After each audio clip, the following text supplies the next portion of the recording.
All right, what it do, citizens of P-Town? UFC 295, Prochaska versus Pajeda.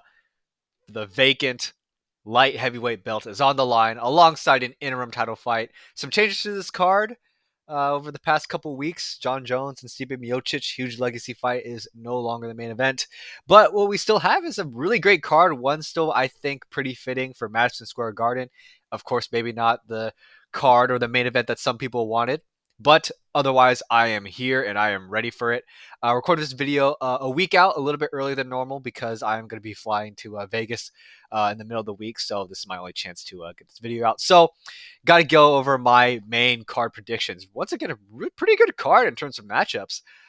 Very, very interesting. Honestly, I'm a little bit more excited about the main event than before that, but we'll get to that. Yeah, I'll just kind of go over the card. Okay, main card, main card, main card. First up, we have Diego Lopez versus Pat Sabatini. This is a pretty fun matchup. Once again, both these guys, strong jujitsu in their style, lots of submissions across both each other's fight records. It should be interesting. I could be leaning towards the odd makers on this one because Pat Sabani does have a bit more experience than Diego Lopez in the UFC. Has fought maybe 3 or 4 times and has a good amount of submissions as well. Diego Lopez, what he has going for him is that, yes, he had a close fight against a top 10 ranked Movsar Evloev, but he came up short. And he does have one other win outside that. So he's 1-1 in the UFC. Definitely a prospect. A lot of people are paying attention to him because of his performance against Evloev, as well as his quick submission recent win. Yeah, I don't know. I feel like this could be really, really good. I think with the atmosphere of Madison Square Garden, with UFC 291 or UFC 281, excuse me, last year being awesome, like the best pay per view card of the year. I have a feeling that these two are going to go in and they're going to be active on the ground. I think there's going to be a finish on the ground. And you know what? I'm just going to go Diego Lopez on this one. I think that he's got a nice little hype train. Not to say that I'm necessarily on the hype train, but I think just that momentum, that mentality might do him a lot. Train with Alexa Grasso and their camp and all that. Yeah, I guess I'll go Diego Lopez. You know what I mean? Not really feeling too strongly on this argument, but also not to say that I'm not interested in this fight, but the outcome I'm not really tripping too much about. So we move on to Matt Vrvola versus Benoit Saint Denis. Another awesome fight at lightweight. I'm a little surprised that Matt Frivola got ranked before Benoit Saint Denis did because both these guys are great fighters. You know what I mean? Not putting down Matt Frivola, but I think both these guys are great, and this is just a really fun, exciting matchup. Both these guys are excellent finishers. I don't think I'm trying to think about who's been finished. I know Benoit Saint Denis has never been finished, and I believe Matt Frivola has maybe been finished by TKO a couple times, but otherwise has never been submitted. This is a pretty interesting fight. I honestly, this is one of those where I don't know how to call it. Saint Denis does have a bit more fights, and he's never been finished, right? And but also Mavril has never been submitted. We know that Saint Denis has great jiu-jitsu, great wrestling, great grappling, and submitted a lot of fighters. Whereas Matt Frivola has been on this really good finish streak. I think his past 3 fights, even the first person in the UFC at least to finish Drew Dober, which was pretty insane. I feel like this is going to be a car crash. You know what I mean? I don't think this is going to be a competitive fight because I don't think it's going to last long. Once again, I'm going to try to take into account the atmosphere of MSG and also combine that with the fact that both these guys have just a very high pressure, high finishing style.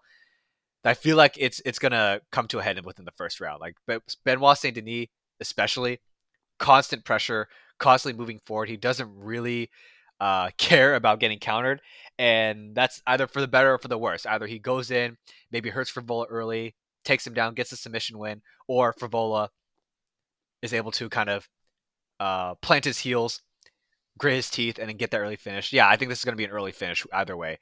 It should be a really good fight. I'm honestly pretty excited for this one. This probably would be a potential fight of the night, if not for some other great matchups on this card. So, yeah, Matt Frivola by round 1 TKO or Benoit Saint Denis by probably round 1 submission. I mean, once again, it's hard to ask for because, Frivola's never been submitted and Saint Denis has never been finished at all. It's hard to ask for a finish from either of these guys because these guys are just so tough. But I think that's just where it's going to head to. in this fight. So yeah, quick fight, first round finish either way. Next up, we have Jessica Andrade. Jessica Andrade. Oh shit, man. I always get confused. In my head, it's like either one depending on the day. Jessica Andrade, Jessica Andrade versus Mackenzie Dern. Um, I'm going with Mackenzie Dern this fight, probably by submission. It's crazy how Jessica Andrade at the beginning of the year, I had a lot of hype behind her, and then now here we are towards the end of the year, and it feels like it's almost fizzled out. I mean, she's already fought 4 times this year, and is on a 3-fight losing skid.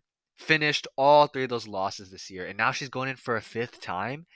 It's like something's kind of going wrong here. And I mean, first and foremost, Jessica's already fought 4 times in this year. She doesn't really need to fight again. She's active, but she hasn't really taken the time to like step back, maybe look at her game plan. How has what's wrong with her game plans? What's wrong with her potential fundamentals? What's wrong with her and how she's trying to keep up with maybe the growing and evolving women's strawweight division? It's obvious that she hasn't taken the time to kind of step back and work on those things. She just kind of just jumps into fights right away, and insanity is kind of repeating the same thing over and over, expecting different results. I just have this, bad feeling that this is just going to be another example of that, trying to regain momentum that isn't really there this year at all. And I'm not going to try to, I don't know what the word is, try to speak on behalf of Jessica and her mindset. But when we think about it, after Andrade's dominant performance against Lauren Murphy earlier this year in January, it was also around January where she had a divorce with her wife. And once again, I'm not trying to attribute mentality to the fighter herself, right? I'm not going to speak on behalf of her, but going through something like that and and not taking the time to collect yourself mentally, it might be having an effect because mentality is most of the game. You know what I mean? Everybody in the UFC is great physically. Mentality is often what separates fighters. And if Andrade's mentality isn't there, then she needs that time to take off in order to get back and collect herself again. And once again, I'm not going to assume that that's why she's been losing, but I think once again because of this activity, and we haven't been seeing her, and we've been seeing her getting finished within the first round, second round. Um, Momentum's just not on her side. I probably have Mackenzie Dern winning this. Um, in all fairness, I do think Andrade could hurt Mackenzie Dern. But also, let's not forget that Mackenzie Dern has never been finished. Never been TKO'd. I'm pretty sure she's never been finished at all. At the very least, never been TKO'd. So I feel like even on the losing end, Mackenzie Dern's just probably gonna pull this off by submission or decision. I mean, the more I talk, I remember that Mackenzie Dern did go the distance with Angela Hill and wasn't able to submit her after 25 minutes.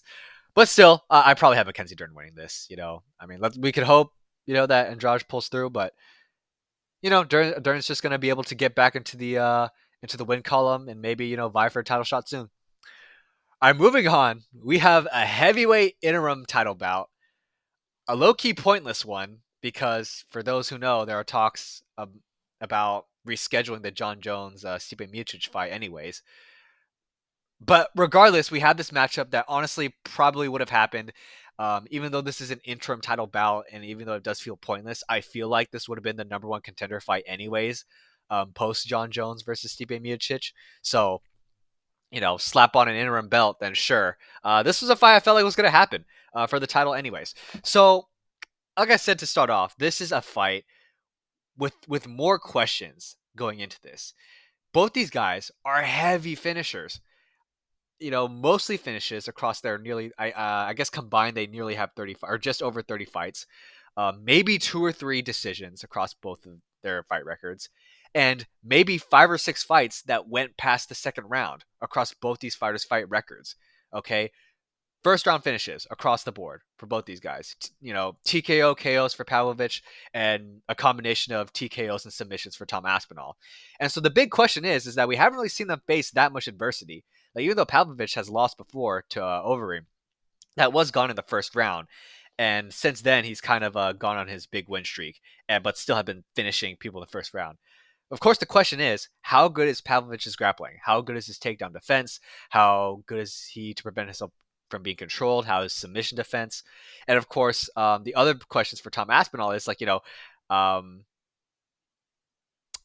he hasn't really faced adversity in terms of striking, in terms of grappling. Like, of course, we know that Tom Aspinall is a great grappler, but I haven't really seen someone who's like really stuffed his takedowns and kept it on the feet.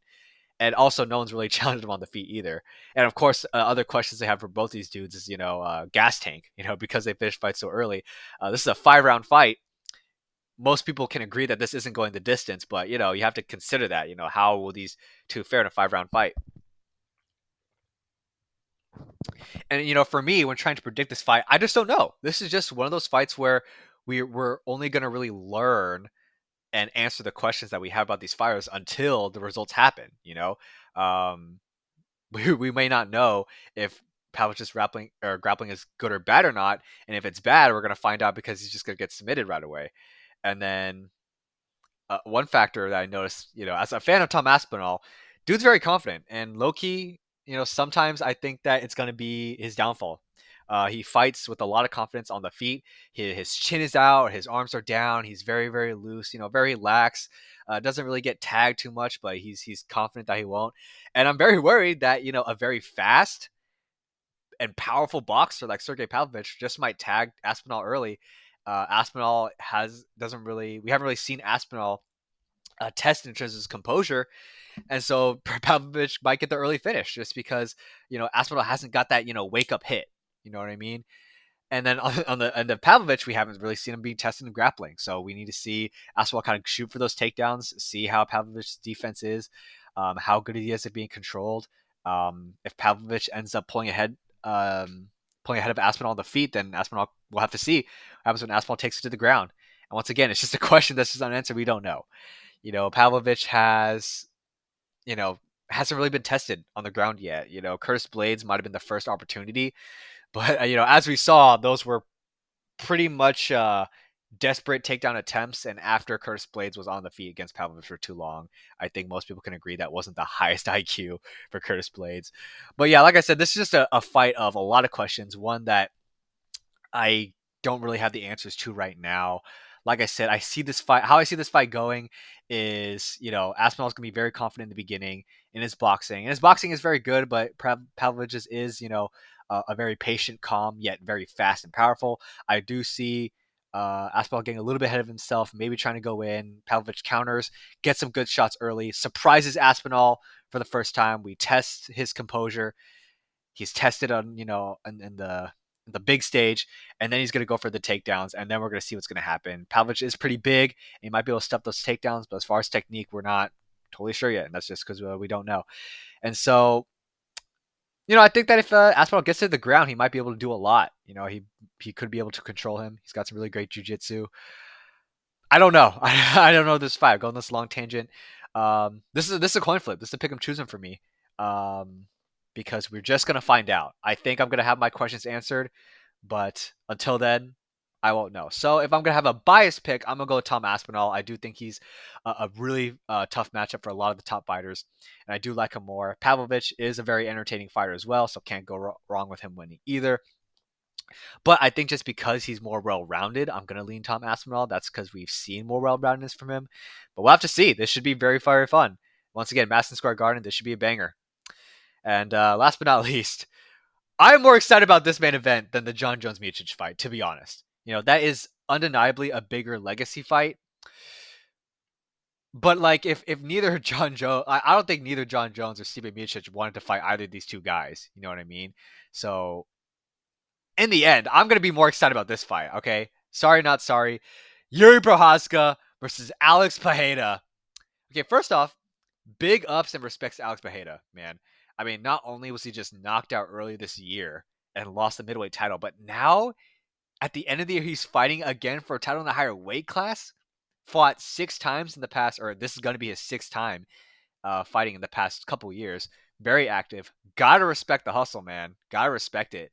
And against some killers, too. Resume's aging pretty well.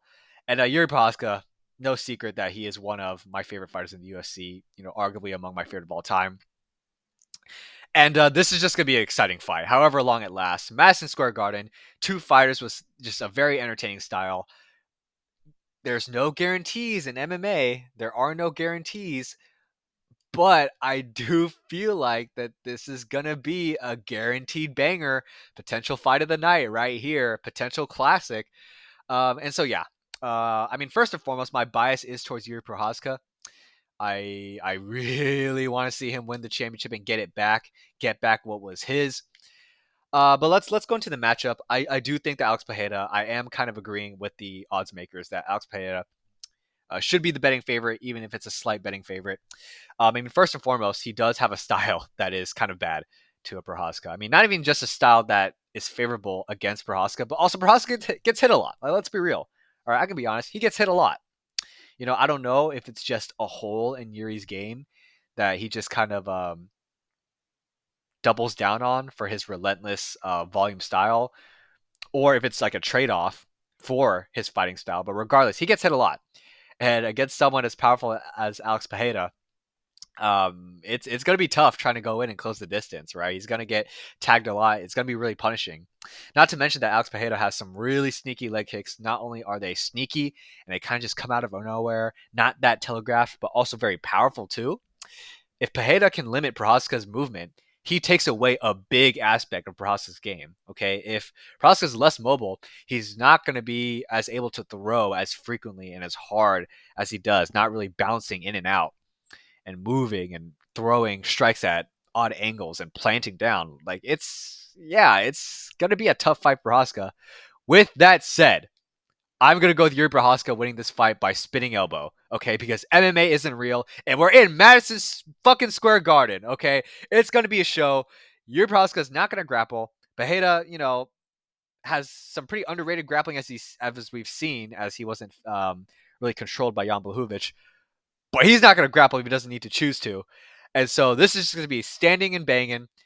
Yuri's not going to give a shit about what pace that Alex Pereira wants to push. He's going to move forward. He's going to throw. Let's see Alex Pereira in a war. I want to see how that goes. And I see the result of this fight by Yuri Prohaska by spinning shit because MMA isn't real. And that's just how things work. That's my predictions. Okay. There you have it. Big long spiel. And that's my thoughts on the main card. Pretty good card. Not what we expected, but I honestly think this is going to be a really great time. I don't want to get my expectations up too high, but this should all be really, really fun. Main event, co-main event should be fun, however long it lasts. Finishes all around. I'm seeing finishes all around and a lot of really interesting matchups. There you have it. What are your predictions down below? Do you think that this card might surpass, or meet the expectations of last year's Madison Square Garden card? Who do you have in these fights, in this main event, co-main event? Are you looking forward to John Jones versus Stipe Miocic? Is that fight even going to happen? Let me know your thoughts and all your comments down below. Don't forget to like and subscribe for more UFC predictions and more other videos coming soon as we get towards the end of the year. And thank you all for watching, and I'll catch y'all later.